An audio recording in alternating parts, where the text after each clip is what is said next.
이번 주일이 지난 주일이 설날이었죠. 우리 특히 여자 성도님들 명절 치우시느라 참 수고 많으셨습니다. 제가 모든 남자들을 대표해서 우리 감사의 말씀 드립니다. 제 마음 같아서는 큰절 한번 하고 싶지만 참겠습니다. 피곤하고 지치신 그 몸과 영혼이요, 이 시간에 하나님이 주시는 그런 말씀의 은혜 속에 새 힘을 얻으시길 주님의 이름으로 축원합니다. 자, 우리가 이제 새해도 됐고 하니까 새해 인사를 한번 했으면 좋겠는데요. 우리 새해 복 많이 받으세요는 많이 했잖아요. 그러니까 이번에는 성경적인 그런 인사를 한번 해보도록 하겠습니다. 잘 듣고 따라하시기 바랍니다. 집사님, 새해 성읍에서도 복을 받고 들에서도 복을 받고 내 몸의 자녀와 내 토지의 소산과 내 짐승의 새끼와 소양의 새끼가 복을 받고 내 광주리가 복을 받고 내 떡반죽 그릇이 복을 받고 내가 나가도 복을 받고 들어가도 복을 받으시길 바랍니다. 인사하시라니까요. 인사. 아멘이 아니고. 예.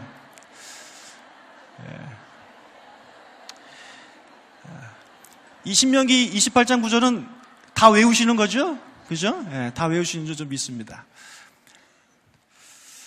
자, 근데 너무 길어서 못하시는 분들은 그냥 간단하게 해도 됩니다. 새해 복 많이 받으세요. 뭐 똑같은 말입니다. 굳이 길게 할 필요 없습니다. 자, 오늘은 설날을 맞이해서 복에 대해서 한번 은혜를 나눴으면 좋겠습니다. 우리가 새해 복 많이 받으세요 인사를 매번 하는데 도대체 복이란 무엇인가? 성경이 말하는 복이란 무엇인가? 한번 이 시간에 고민해 봤으면 좋겠습니다. 우리 성도님들은 복을 뭐라고 생각하십니까? 제가 우리 아내에게 물었습니다. 저는 항상 설교할 때마다 아내에게 묻습니다. 여보, 복이 뭐라고 생각해? 그랬더니 우리 아내가 단 1초의 망설임도 없이 복이 복이지, 이런 아주 성의 없는 그런 대답을 이번에도 또 해주었습니다.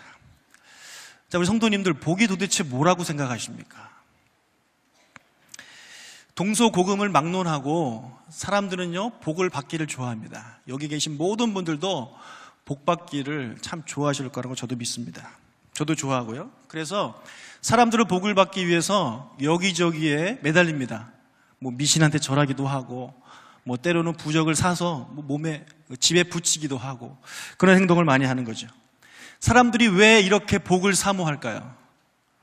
그것은 바로 사람이 복을 사모하도록 창조되었기 때문입니다. 우리는 그렇게 지음을 받았습니다. 우리 방금 읽었던 27절, 28절 다시 읽겠습니다. 하나님이 자기 형상 곧 하나님의 형상대로 사람을 창조하시되 남자와 여자를 창조하시고 하나님이 그들에게 복을 주시며, 이렇게 성경은 말하고 있습니다. 하나님께서요, 인간을 창조하시고 가장 먼저 주신 것이 뭐라고요? 복입니다. 복. 갓난 아이가 태어나면 엄마가 그 갓난 아이한테 무엇을 주냐면 젖을 줍니다. 이 젖이 없으면 이 아기는 살 수 없기 때문입니다. 갓난 아기에게 가장 중요한 것은 바로 젖입니다. 마찬가지로 우리가 이 세상에서 태어날 때, 인간을 창조하셨을 때에 하나님께서 가장 먼저 주신 것이 바로 복이라는 것입니다. 창세기 5장 2절을 보면 이렇게 표현하고 있습니다. 남자와 여자를 창조하셨고 그들이 창조되던 날에 하나님이 그들에게 복을 주셨다라고 말하고 있습니다. 창조되던 그날에 하나님께서 복을 주셨다라는 것입니다. 심지어 하나님께서 복을 뭐보다 먼저 주셨냐면 음식보다 먼저 주셨습니다. 우리가 1장 28절이 하나님께서 복을 주셨다는 내용인데 그 다음 절 29절에 보면 하나님께서 내가 너에게 먹을 것을 주겠다, 이렇게 표현하고 있어요. 그래서 우리 인간에게 있어서는요, 그 먹을 것을 원하는 그런 기본적인 욕구가 있잖아요. 그래서 배고프면 막 승질도 나지 않습니까? 마찬가지예요. 그 먹을 것보다 하나님께서 복을 먼저 주셨기 때문에 모든 인간들은 복을 원합니다.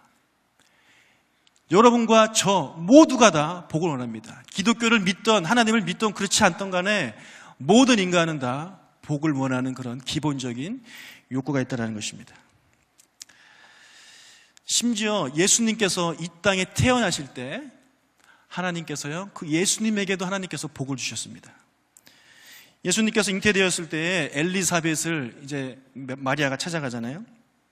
그때 엘리사벳이 성령의 충만함으로 이렇게 말했습니다. 누가복음 1장 42절 보면 여자 중에 내가 복이 있으며 내 태중의 아이도 복이 있도다. 예수님도요, 태어나실 때 복을 가지고 태어났습니다.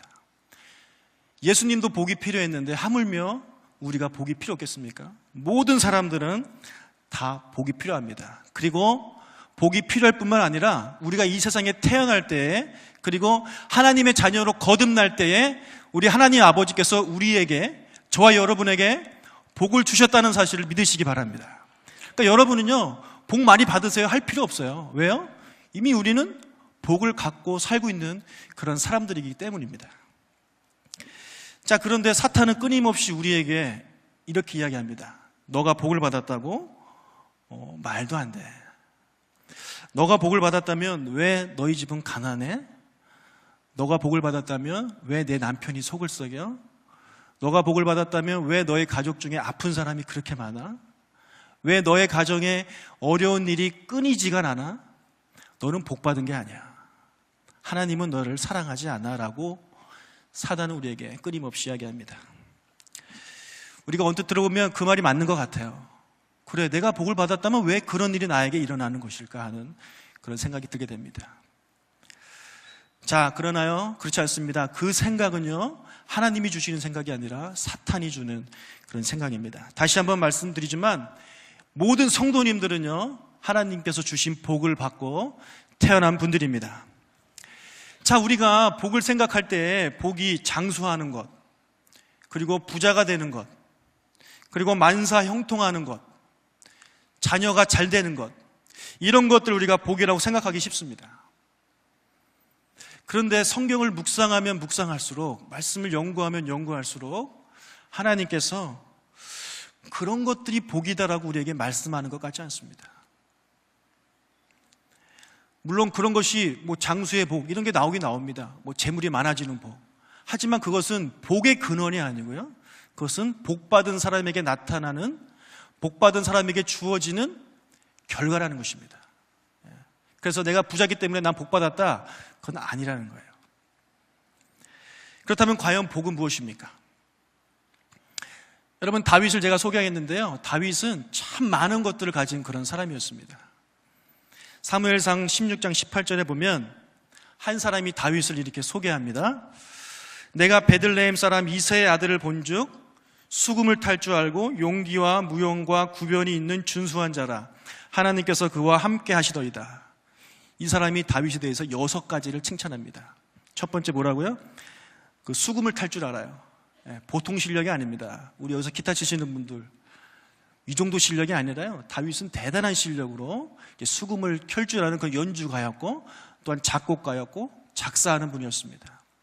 그가 연주할 때 악한 영이 떠나갈 정도로 정말 음악 실력 있는 남자였습니다. 여러분, 음악하는 남자 멋있죠? 피아노 치는 남자에 대한 로망을 갖고 계시죠? 자, 음악을 하는 사람이었습니다. 두 번째, 다윗은 용기 있는 사람이었습니다.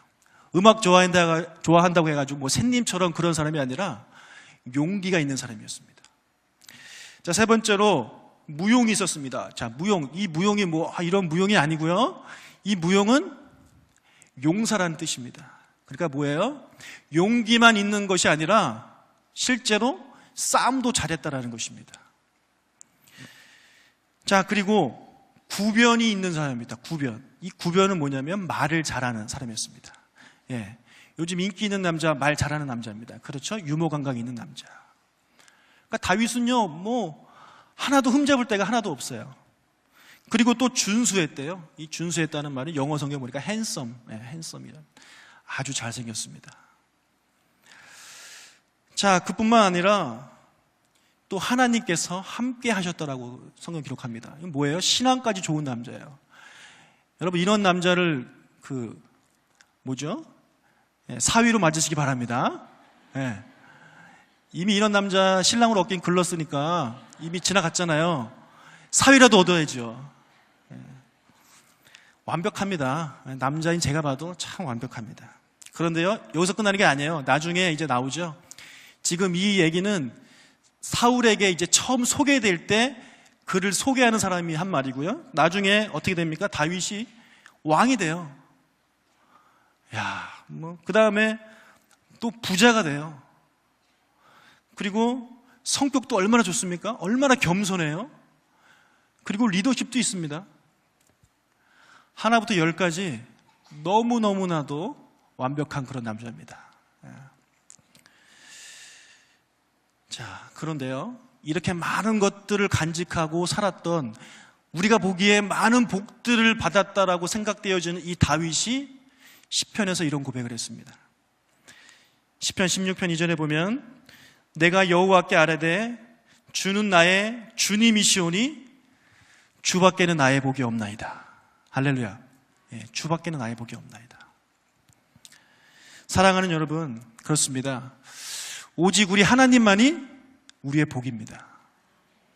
우리 하나님만이 우리의 복이에요. 그 외에 다른 것들은요, 성경 말하기 복이 아니라고 이야기를 합니다. 하나님께서 인간을 창조하시고 주신 복이 바로 다른 것이 아니라 하나님 당신이셨습니다. 자, 그래서 복의 근원 되신 하나님께서 우리에게 주신 모든 것들, 하나님이 주신 가정, 하나님이 주신 남편, 자녀, 하나님이 주신 은혜, 하나님이 주신 믿음, 하나님이 주신 교회, 이 모든 것들이 다 복이라는 것입니다. 믿으십니까? 자, 그런데 인간이 범죄하면서 인간들이 어리석게도 이 복을 버려버렸습니다. 그러나 하나님께서요, 홍수 사건을 통해서 이 세상을 다시 시작하시면서 노아에게 또 복을 주셨습니다. 창세기 9장 1절에 보니까 하나님이 노아와 그 아들들에게 복을 주시며 그들에게 이르시되 생육하고 번성하여 땅에 충만하라. 자, 그뿐만 아니라 신약을 사는 이 시대에 우리에게도 하나님께서는요, 그 복을 주셨습니다. 신약 시대는 좀 다르게 표현합니다. 에베소서 1장 3절에 보니까 찬송하리로다. 하나님 곧 우리 주 예수 그리스도의 아버지께서 그리스도 안에서 하늘의 모든 신령한 복을 너에게 주셨다라고 그렇게 사도 바울은 말하고 있습니다. 자, 이미 우리에게 주셨다라고 과거형으로 말씀하고 있습니다. 그래서 예수님을 구주로 영접한 이곳에 앉아 계신 모든 분들은요, 하나님께서 주신 신령한 하늘에 속한 복들을 다 가지신 분들입니다. 보통 분들이 아니에요. 복덩이들이 다 지금 여기 앉아 있는 겁니다. 자, 원래는 좀 이런 얘기 하면 좀 이럴 때 박수를 한번 쳐야 되는 건데, 박수를 안 치는지 모르겠어요. 뭐 저한테 박수 치라는 얘기가 아니고요. 좀 평소에 좀 섭섭한 게 좀 있었습니다. 제가 그 얘기 좀 할게요. 제가 우리 오륜교회 와보니까요, 외국인 목사님들이 많이 와요. 그렇죠? 그럼 그때마다 별 얘기 아닌데 막 박수 쳐줘요. 그런데 우리 목사님 그리고 부목사님들이 설교하면 멋진 말을 해도 박수를 안 쳐요. 그냥 끄덕끄덕하고. 그리고 또 뭐 지난번 단세 때 보니까 마지막 날 간증하잖아요. 그럼 간증하면은 뭐 말 한마디 할 때마다 박수 쳐줘요. 그래서 외국인이라서 박수 쳐주고 또 같은 성도라서 박수 쳐주고 왜 우리 부목사들한테 박수를 안 쳐주나, 이런 생각을 제가 섭섭하게 좀 했었는데, 우리 하나님께 박수 치는 겁니다. 하나님 앞에. 여러분, 우리가요, 외국인 목사님 오셨을 때 그 기대하는 그 눈빛으로요, 수요예배 나오시기 바랍니다. 여러분, 기대하는 눈빛, 반짝반짝하는 눈빛으로 와야지, 목사님한테 눈도장 찍어야겠다, 이런 마음으로 오시면요, 은혜가 안 돼요. 제가 미국에 살면서 참 좋았던 건 뭐냐면, 설교자와 그 관객들의 반응이요, 너무 뜨거운 거예요. 여러분, 박수 치는 것도 되게 뜨겁다라고 생각하시지만 저기 미국 쪽에서는 아무것도 아니더라고요. 제가 특히 흑인 교회를 갔는데 흑인 목사님들 스타일 여러분 뭐 보시는지 모르겠지만 막 돌아다닙니다. 막 돌아다니면서 막 랩하듯이 막 설교를 해요. 그러면은 성도들이 막 번쩍번쩍 일어나면서 컴온 목사님, 한국말로 목사님이지만 뭐 영어로 막 패스터 뭐 고고고 뭐 이러면서 에이맨 막 박수치고 막 울고 난리 납니다. 자, 이렇게 반응을 하면요, 은혜가 더 되는 거예요. 여러분들 그렇게 좀 반응을 많이 해주셨으면 참 좋겠습니다. 자, 복의 근원 되신 하나님께서 우리에게 주신 것들이 얼마나 많은지 몰라요. 아까 말씀드렸다시피 그런 것들이 다 복입니다. 하나님께서 제게요, 가정을 주셨어요. 저는 장가 못 가는 줄 알았습니다. 그런데 하나님께서 저에게 아내를 주셨습니다. 그리고 딸 하나, 아들 둘, 총 3명을 주셨는데요. 제가 퇴근하고 나면 제가 소파에 딱 앉으면 우리 딸이 두 동생들한테 명령을 내립니다. 한결이, 너는 아버지의 오른팔을 주물러라. 그리고 희원이, 너는 아버지의 두 다리를 주물러라. 그리고 자기는 왼팔을 주물릅니다. 그럼 제가 왕이 된 것 같아요. 그런데 솔직히 하나도 안 시원해요. 예. 뭐 하는 건지 모르겠어요. 주물락. 그래도 너무 행복합니다. 아시죠? 예, 아시죠? 또 가끔 우리 그 꼬마 셋이 저희를 앉혀놓고 공연을 해줍니다. 예. 근데 솔직히 엉망진창이에요. 예. 그래도 행복합니다. 제가 이제 배가 고파하면 아내가 저를 위해서 음식을 해줍니다. 그런데 솔직히 맛있습니다. 예. 예, 우리 아내가 뭐 와 있어서 그런 건 아니고요. 예. 솔직히 맛있습니다. 예. 자, 얼마나 행복한지 모릅니다. 자, 그런데 우리가 아이들 때문에 행복했던 기억들이 다 있으실 텐데, 또 그리고 남편 때문에 행복했던 때가 있었을 텐데, 왜 지금 그렇지 않아요? 똑같은 하나님의 복인데 왜 그렇지 않아요?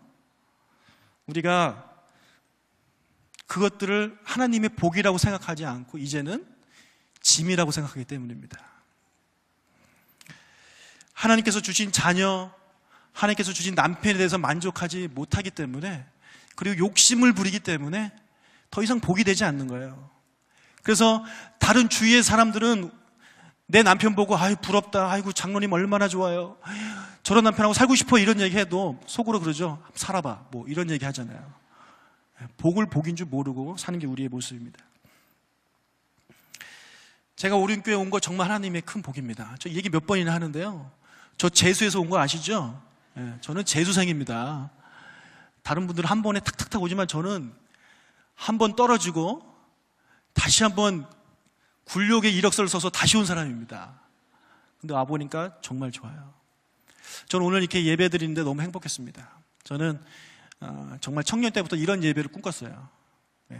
왜 이런 예배를 한국에 없을까 하면서 꿈꿨어요. 미국에 가서 예배 드리면서 예배학을 공부하면서도 이런 예배가 너무 드리고 싶었어요. 근데 제가 오륜교회 오니까 너무 좋아요.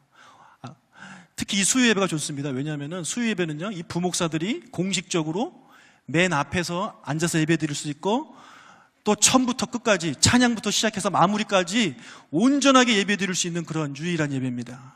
여러분들 행복한 줄 아셔야 돼요. 저희는 예배 드리고 싶어도요, 맨날 밖에서 안내해야 돼요. 예. 안녕하세요, 안녕하세요. 예. 그리고 제가 또 설교하는 게 얼마나 행복한지 몰라요. 전 설교가 하고 싶어도 설교할 교회가 없었습니다. 그래서 유학하면서 제일 큰 교회 찾아갔어요. 처음 보는 목사님 앞에서, 목사님 저 설교 한 번만 시켜주십시오. 예. 제가 어디서 그런 용기가 났는지 모르겠어요. 설교도 못하면서 목사님 설교 시켜주십시오. 그래서 그 목사님이 저를 시켜줬어요, 한번. 그러다가 그분이 그러는 거예요. 제일 작은 예배, 한 몇 명 안 모이는 예배에서 5주 때마다 하래요. 그래서 달력을 보니까 1년에 4번이에요. 야, 너무 좋았어요. 그런데 더 하고 싶었어요. 설교가 더 하고 싶었어요. 그래서 우리 총신 출신의 목사님 개척하신 교회를 제가 찾아갔습니다. 그분도 제가 생전 처음 보는 목사님인데 가가지고, 목사님 저도 여기서 설교하고 싶은데 설교 좀 시켜주십시오, 또 부탁을 드렸어요. 그랬더니 그분이 2달에 한 번씩 하래요. 그러니까 한두 번 더 할 수 있는 거예요. 그래서 제가 바로 옮겼습니다, 교회를. 예. 어차피 큰 교회는 뭐 제가 정식 직원도 아니고 그랬기 때문에 바로 옮겼어요. 그래서 뭐 때로는 한 명 앞에 두고 설교하기도 했습니다. 그래도 제가 얼마나 행복한지 모르는데, 이렇게 좋은 예배당에서 이렇게 아름다우신 분들과 함께 이렇게 뜨거운 반응 속에 제가 설교를 하고 있으니 제가 얼마나 행복하겠습니까? 그쵸? 네. 왜 자꾸 치시면 안 되는데? 네. 아무튼 제가 너무 행복해요. 너무 행복해가지고 아까 여기서 찬양 드리면서 제가 울었어요. 제가 또 행복한 거 말씀드릴까요? 네, 제가 오륜교회 와서 참 많이 세련돼졌습니다. 제가 지난 수요예배 설교 때 설교 한번 했었는데, 제가 이력서를 내러, 전도사 시절 이력서를 내러 갔는데요, 제 모습을 보고 직원이 거진 줄 알고 500원을 줬습니다, 저한테. 제가 그런 사람이었어요. 거지처럼 보이는 그런 사람. 제가 지금 거지처럼 보입니까? 다 하나님의 은혜입니다. 다 우리 성도님들이 기도해 주신 은혜입니다. 제가 요즘 그 배드민턴을 새벽마다 치는데요. 제가 지난번 교회에서 배드민턴 부목사님들이 치고 있었습니다. 제가 딱 가니까 같이 하재요.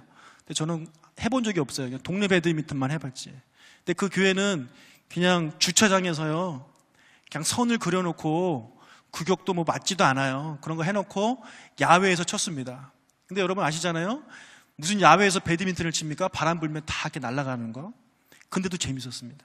근데 그러다가 하루 차 타고 30분 가야 되는 그 실내 체육관에 가가지고, 체육관도 아니에요. 그냥 이렇게 그 씌워놓은 데 가서 했는데 너무 재밌는 거예요. 야, 진짜 좋았습니다. 그런데 제가 오른교회 오니까요, 제가 배드민턴을 매일 새벽마다 할 수 있습니다. 그것도 실내 체육관에서. 그것도 공짜로. 네, 그것도 계단 몇 개만 올라가면 돼요. 그러니까 저는요, 새벽마다 배드민턴 치는 게 너무 행복합니다. 여러분, 처음부터 배드민턴 저기 10층 체육관이 있었기 때문에 소중함을 모르시죠? 예, 야외 주차장에서 금 그어놓고 배드민턴 쳐보십시오. 정말 행복합니다. 제가 또 그 축구를 너무 좋아하는데요. 축구를 하려면 최소한 우리 편이 11명이 있어야 됩니다. 그거 아시죠? 11명입니다, 축구는. 그런데 사람이 없어서 축구를 못했어요. 하루는 그 달라스에 있었을 때 교회 대항 축구 시합이 있었는데, 우리 교회 아까 말씀드린 개척교회 새벽 예배 1명 나오는 막 그런 교회, 뭐 11명이 돼야 시합을 나가죠. 근데 못 나가는데 너무 나가고 싶어가지고 제가 또 생전 처음 보는 목사님 찾아가가지고, 목사님 이 교회도 시합 나갑니까? 나간대요. 저를 좀 껴주십시오 해가지고 제가 그렇게 해서 그 시합에 나갔었습니다. 그런데 오른교회 보니까 부목사님들이 많잖아요. 그래서 우리가 매주 월요일마다 축구합니다. 그리고 그것도 인조잔디 구장에서 합니다. 여러분, 맨 땅도 아니고. 게다가 담임 목사님이 맞춰준 그 유니폼 입고 해요. 그리고 그거 끝나면요, 그 뭐 교구분들이 막 이렇게 성도님들이 아침 식사 후원해줘가지고 아침에 밥도 가끔 먹고 가곤 합니다. 저는 얼마나 행복한지 모르겠어요. 그만하겠습니다, 이제. 예. 제가 뭐 이 얘기 저 자꾸 하면 자랑만 하는 것 같은데, 그래서 저는요, 오륜교회에서 너무 행복해요. 아마 여러분들도 그거 행복한 줄 아셔야 돼요. 제가 여러 교회 다녀봤지만 오륜교회만큼 좋은 교회 없습니다. 예, 이건 정말 여러분 암 크게 하셔야 돼요. 여러분, 정말 오륜교회만큼 좋은 교회 없습니다. 그래서 여러분이 그 받고 있는 수많은 신령한 복 중에 하나가, 가장 좋은 복 중에 하나가 뭐냐면 좋은 교회에서 신앙생활 하는 것입니다. 정말 많은 사람들이요, 힘든 교회에서 눈물로 기도하면서 힘들게 어렵게 슬픔 중에 신앙생활 하는 사람들 정말 많습니다. 여러분, 얼마나 좋아요. 자, 야곱을 잠깐 보겠습니다. 야곱을 보면, 그 야곱은요, 복을 정말 간절히 원했던 그런 사람이잖아요. 그래서 자기 아버지를 속여서 형의 축복 기도를 가로챕니다. 그리고 라반 삼촌의 집으로 도망가서 거기서 20년 동안 살아요. 거기서 그래서 아주 큰 부자가 되었습니다. 자, 여러분, 야곱이 축복받고 부자가 되었어요. 그럼 그에게 복이 임했습니까? 복이 임한 겁니까? 부자가 되면 복을 받은 것인가요? 우리는 그런 것 같지만 성경은요, 야곱에게 복받았다는 표현을 하지 않습니다. 그냥 부자가 되었다, 이 정도에서 끝나요. 자, 그 후에 이제 그가 삼촌 라반의 집을 떠나서 고향으로 돌아오는데요, 큰 부자가 돼서 대가족을 이루어서 가나안으로 이제 돌아와서 야복강에서 한 분을 만나죠. 우리 장년표 하나님과 씨름하라. 그래서 거기서 씨름을 합니다. 하나님과 씨름을 해서 뭐라 그래요? 나를 축복해 주십시오. 나를 축복해 주지 않으면 보내주지 않겠습니다라고 그렇게 간절히 복을 원합니다. 그가 지금 부자가 되었고 대가족을 이뤘지만 그의 마음속엔요, 복이 아니라는 걸 알았습니다. 그가 어릴 때부터 그렇게 사모했던 복이 이게 아니라는 걸 그는 깨달았습니다. 그래서 하나님께 진짜 복을 달라고 그렇게 간절히 기도했던 것입니다. 자, 그 후에 하나님께서 이제 야곱에게 나타나십니다. 그리고 말씀하십니다. 창세기 35장 1절.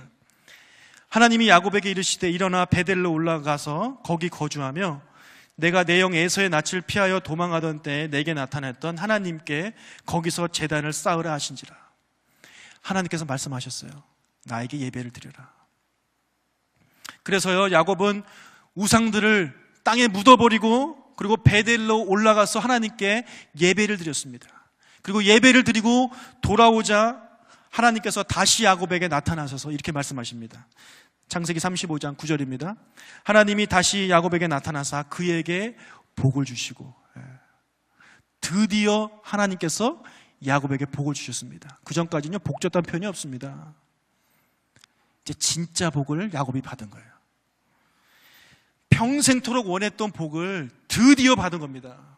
어떻게 받았어요? 예배 드리고 나서 받았습니다. 사랑하는 여러분, 예배하는 자, 하나님께 예배하는 자가 복을 받습니다. 출애굽기 20장 11절에 보면 여호와가 안식일을 복되게 하여 그날을 거룩하게 하였느니라 이렇게 말하고 있습니다. 하나님께서야 안식일을 복되게 하셨습니다. 그래서 안식일날 예배드리는 자에게 하나님께서 복을 주신다고 약속하셨습니다. 지금의 안식일은요, 신약의 주일이죠. 그래서 우리가 주일날 와서 예배드리는 자가 복을 받습니다. 주일은 복된 날입니다. 즐겁고 복된 날입니다. 그런데 교회에 와서 예배드려야 복을 받을 텐데 그 시간에 뭐예요? 나가서 일을 하고, 그 시간에 나가서 공부하고, 그 시간에 나가서 운동하고, 이러니 무슨 복을 받겠습니까? 그렇게 돈 벌어서, 그렇게 공부해서, 그렇게 운동해서 잘 살고 성공하고 돈 버는 것이 진짜 복입니까? 그게 아니라니까요. 진짜 복은 하나님께 와서 예배드리는 자들, 특히 복된 주일날 교회에 와서 예배드리는 자에게 하나님께서 복을 주신다는 것입니다. 그렇기 때문에 우리 성도님들 예배에 목숨을 거셔야 돼요. 우리 목사님 잘 하시는 말씀이 있죠. 예배에 목숨 걸어라. 자, 이제 야곱이 복을 받았습니다. 그렇다면 이제부터 좋은 일만 생기고 지금보다 더 부자가 되고 더 가족이 많아지고 더 만사형통해야 될 것 같은데, 그런데 성경은 그렇게 이야기하지 않습니다. 야곱이 지금 복을 받았잖아요. 35장에서. 그런데 그 복받은 내용 바로 뒤에 보면 어떤 내용이 나오냐면 그가 가장 사랑했던 아내 라헬이 죽습니다. 야곱이 복을 받자마자 자기 아내가 죽어요. 그것도 가장 사랑하는 아내. 그 다음 내용이 뭔지 아세요? 그가 사랑했던 아버지 이삭이 죽습니다. 35장에서만 그의 아내, 그의 아버지가 죽는 내용이 나옵니다. 이게 복입니까, 여러분?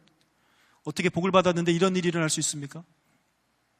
그뿐만 아닙니다. 그 뒤에 내용을 보면 그가 가장 사랑했던 아들 요셉이 죽습니다. 그것도요, 짐승에게 물려 죽습니다.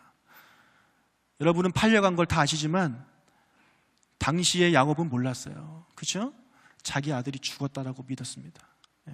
그것도 짐승에게 갈기갈기 찢겨 죽었다라는, 보통 비참한 일이 아니죠. 자, 그리고 나서 나중에 큰 흉년이 들죠. 그래서 먹을 것도 하나도 없습니다. 집도 가난해지고, 그리고 이제 그 다음 사랑했던 막내 아들 베냐민까지 먹을 것을 살기 위해서 자기 막내 아들까지 인질로 보내야 됐습니다. 그리고 노년에 자기 고향을 떠나야 됐어요. 그래서 생전 처음 가보는 낯설은 애굽 땅에서 살아야 됐습니다. 이것이 과연 성경이 말하는, 우리가 생각하는 그런 복입니까? 사랑하는 성도 여러분, 우리가 이 야곱의 일상을 통해서 우리가 알 수 있듯이요, 하나님의 복을 받은 사람들에게도 이런 어려운 일들이 얼마든지 일어날 수 있다는 사실입니다. 그렇다고 해서 내가 받은 복이 다 날아가거나 내가 복 받지 못한, 내가 저주받은 사람이 아니라는 것입니다. 욥을 생각해 보십시오. 욥도 마찬가지예요. 하루아침에 그가 가지고 있던 모든 것, 사랑하는 10명의 자녀들, 그리고 재산, 그리고 건강을요, 다 잃어버렸습니다. 그렇다고 해서 그가 하나님께 복받지 못한 사람입니까? 저주받은 사람입니까? 그렇지 않다라는 것입니다. 사랑하는 성도님들, 우리가 살다 보면요, 이런 일들이 일어납니다. 사랑하는 가족이 죽기도 하고, 정말 생각지 못했던 그런 어려움이 우리의 삶을 찾아옵니다. 그럼 그런 것을 보면 믿지 않는 사람들이 우리를 조롱하기 시작하죠. 예수 믿는 것들한테 어떻게 그런 일들이 일어날 수 있어? 네가 믿는 하나님은 없다라든지. 우리의 가슴을 후벼 팝니다. 아주 얼마나 그것을 가지고 우리를 공격하는지 모릅니다. 하지만 사랑하는 성도님들, 우리가 소유한 하늘에 속한 모든 신령한 복은, 우리 하나님 아버지, 복의 근원이신 하나님 아버지는요, 결코 우리를 떠나지 않습니다. 아무리 어려운 일들이 우리에게 닥쳐도요, 그 귀한 복, 진짜 복은 우리를 떠나지 않는다는 것입니다. 정말 위험한 것은 그런 것들이 떠나가는 것이 아니라 그런 정말 가짜 복, 복 같지도 않은 그런 복들 때문에 그런 것들이 떠나가는 것을 보고 진짜 복, 하나님의 복, 신령한 그 하늘의 복을 우리 스스로 포기해버린다는 것입니다. 우리 예수님을 한번 생각해 보겠습니다. 우리 예수님 가난하고요, 아버지 일찍 돌아가셨고, 그리고 집도 없고, 형제들 사이도 좋지 않고, 직업은 목수였고, 그리고 30대 초반까지 되도록 결혼도 못했고요, 결국에 33살에 십자가에서 죽었습니다.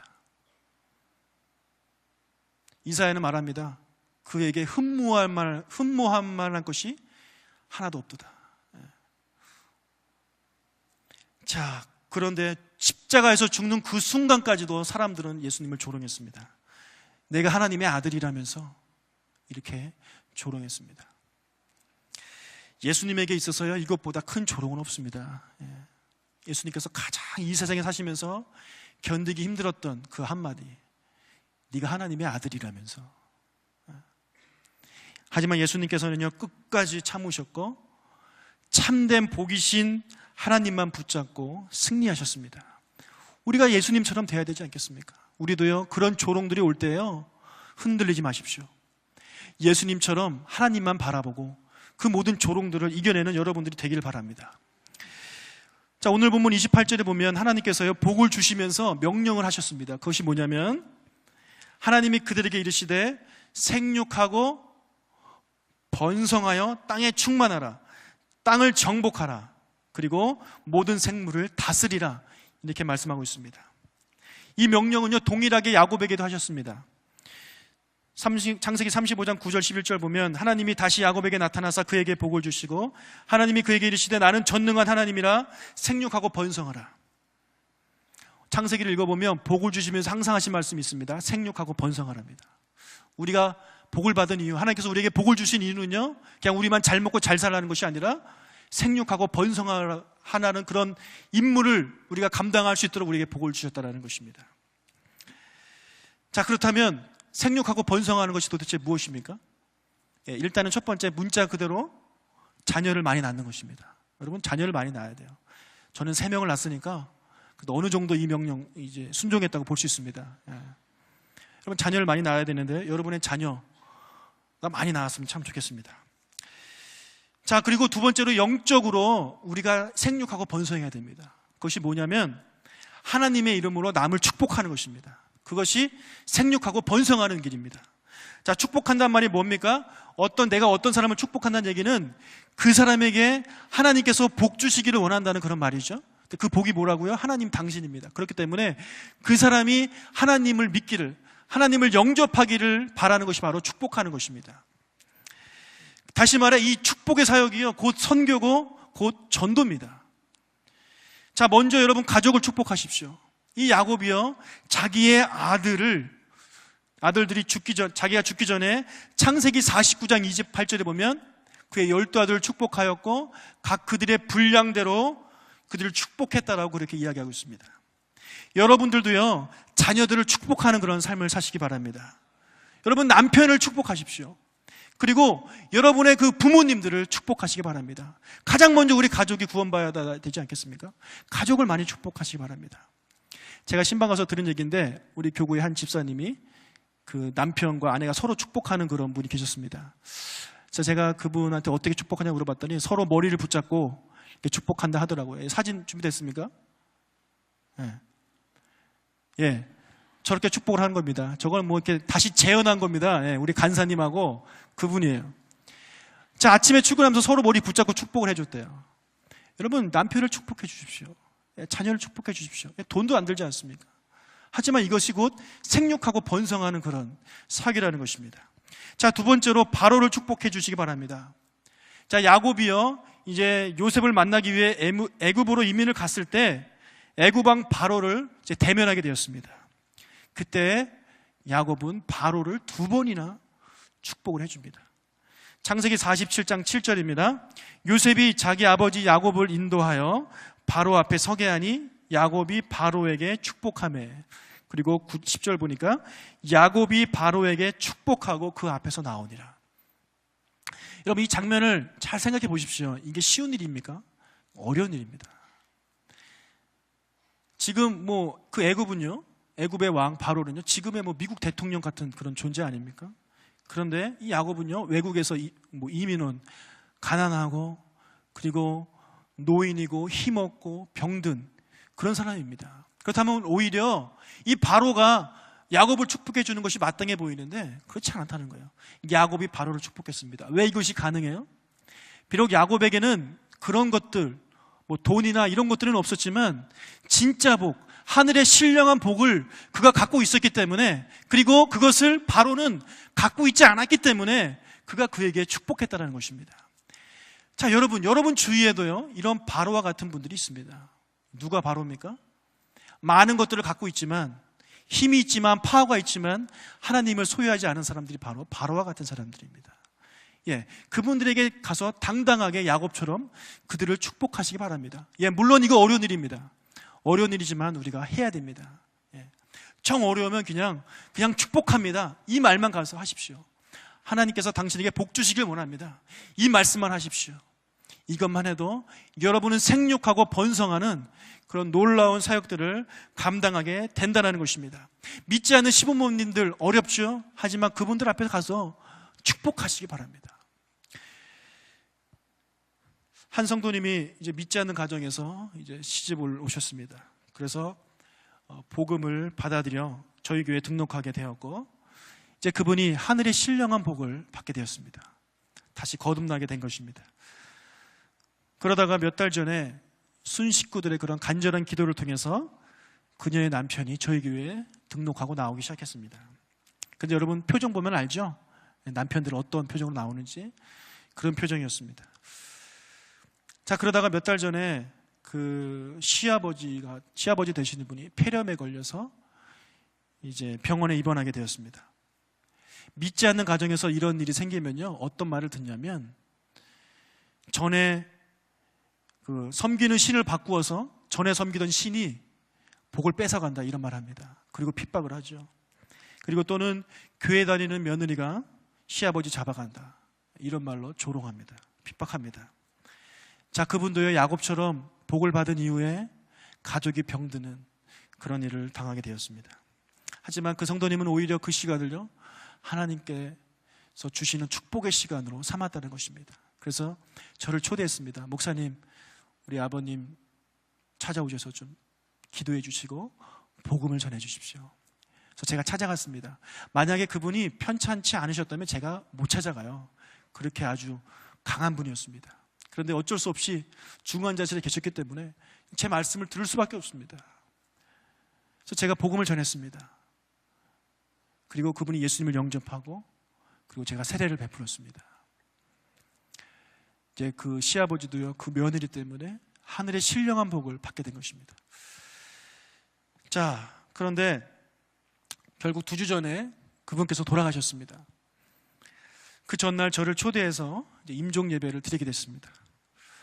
제가 가서 다시 복음을 전하고 구원의 확신을 다시 한번 그렇게 말씀드릴 때, 그 옆에서 지켜보던 가족들이 이제 그 산소 수치가 현저하게 떨어져 있다가 제가 복음을 전하고 기도해 주는 순간 그 수치들이 다시 조금씩 회복되는 것들을 모니터를 통해서 그분들이 보게 되었습니다. 그래서 그분들이, 아, 우리 하나님 아버지께서 우리 아버지가 복음을 다시 잘 들을 수 있도록 몸을 편안하게 해주시는구나, 그 사실을 그들이 이제 모니터를 통해서 이제 보게 되었습니다. 그리고 돌아가신 이후에 총 그 4번의 장례식 예배를 통해서, 그리고 또 많은 분들이 또 조문객으로 참석해 주시고 위로하시는 그런 모습을 통해서 이제 유가족들이 감동을 받았습니다. 그리고 예배 시간마다 은혜를 받게 되었습니다. 장례식을 마친 그 다음날 제가 그 남편 되시는 분에게 조심스럽게 전화를 걸어서 제가 이렇게 여쭤봤습니다. 예, 성도님, 제가 우리 성도님께 목장을 제가 편성을 해드리고 싶습니다. 목장에 들어가시면 이런 좋은 일들이 있을 겁니다. 하지만 제가 좀 두려운 마음이 있어서 한번 생각해 보십시오. 이렇게 제가 꼬리를 살짝 내렸습니다. 그랬더니 그분이 저한테 그러는 거예요. 아니, 목사님, 생각할 게 뭐 있겠습니까? 목사님이 하라고 하면 당장 하겠습니다 하면서 제게 웃으면서 대답을 해주셨습니다. 여러분, 그 전까지 아내 때문에 가족의 평화를 위해서 어쩔 수 없이 나오던 그런 사람이 이런 어려운 일을 통해서 그 남편도 이제 하나님의 그 신령한 복을 받게 되었다는 사실입니다. 사랑하는 성도님들, 우리 성도님들 가정에도요, 이런 역사가 일어나길 바랍니다. 다른 곳이 다 없어도 하나님 아버지께서 주시는 그 신령한 복이 여러분 안에 있으면요, 그것으로 끝입니다. 예, 더 필요 없는 것 아니겠습니까? 그리고 계속해서 그런 신령한 복을 갖지 못한 사람들을 향해서 여러분 할 수 있는 한 어떤 일을 통해서라든지 축복의 사역들을 감당하시기를 주님의 이름으로 축원합니다. 제가 마지막으로 성경 한 구절을 읽고 말씀을 마치겠습니다. 시편 67편 7절에 이런 말씀이 있습니다.